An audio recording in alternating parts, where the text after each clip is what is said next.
আচ্ছা, তোমাকে যদি কোনো ঘন অন্ধকারে নিয়ে গিয়ে আমি ছেড়ে দিই, তাহলে নিশ্চয়ই তুমি সেখানে সামনে এগোতে পারবে না। কারণ তুমি সামনে কোনো কিছুই দেখতে পারবে না, সব কিছুই অন্ধকার। তাহলে সেখানে তোমার দরকার একটা আলো। সেই আলো হলে তুমি সেখান থেকে বের হতে পারবে বা সামনে এগোতে পারবে। সেরকমই তোমার জীবন।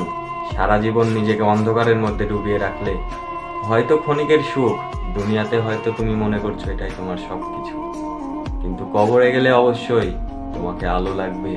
আর সেই কবরের আলোই হচ্ছে নামাজ। আর তুমি সেই দুনিয়ার জন্য তুমি সেই নামাজকে কাজা করছো। একবার ভেবে দেখো কত কি করছো তুমি জীবনে। কিন্তু যে রব তোমাকে তৈরি করলো, যে রব তোমাকে এই দুনিয়াতে পাঠালো, সেই রবকে ভুলে গিয়ে তুমি সেই অন্ধকার জগতে, অন্ধকার দুনিয়াতে নিজের জীবনটাকে কাটিয়ে দিলে। নিজের জীবনটা এভাবে কখনোই চলে না। একবার মরো, মরলে বুঝতে পারবা আসলে জীবনটা কতটা কষ্টে। আসলে মানুষ বুঝে না।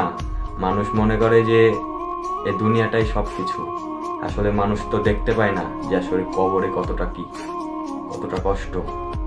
মানুষ যদি নিজ চোখে দেখতো যে আসলে মানুষ কবরে কতটা কি সহ্য করে বা কত কি ঘটে, তাহলে মানুষ নিশ্চয়ই আল্লাহর পথে ফিরে যেত, আল্লাহর প্রতি ঈমান আনতো, আল্লাহকে ভয় করত। তবে তোমার জীবনটাও সেরকমই অন্ধকারের মধ্যে ডুবে থাকবে সেই কবরে গিয়ে, তুমি যদি নামাজ না পড়ো। কবরে গিয়ে সেই নামাজই তোমার সেই আলো হয়ে দাঁড়াবে এবং তুমি সামনে এগোতে পারবে। তাই এখনো সময় আছে, নামাজ পড়ো, নিজেকে ঠিক করো, নিজেকে বদলাও। নিজেকে বদলাই ফেলেন ভাই। এই দুনিয়া আসলে ক্ষণিকের দুনিয়া। ক্ষণিকের দুনিয়া কিসের জন্য বললাম?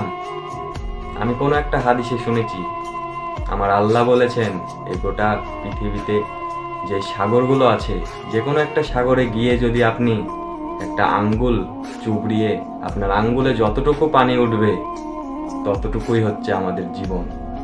তাহলে কতটুকু আমাদের জীবন একবার নিজে ভেবে দেখুন।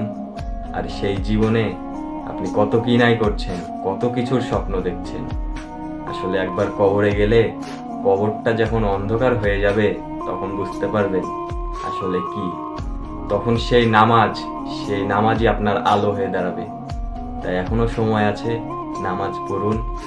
যাই করুন আপনি, নামাজটা পড়ুন। নামাজ পড়ুন, দেখুন আপনার জীবন অবশ্যই ইনশাল্লাহ আলোকিত হবে।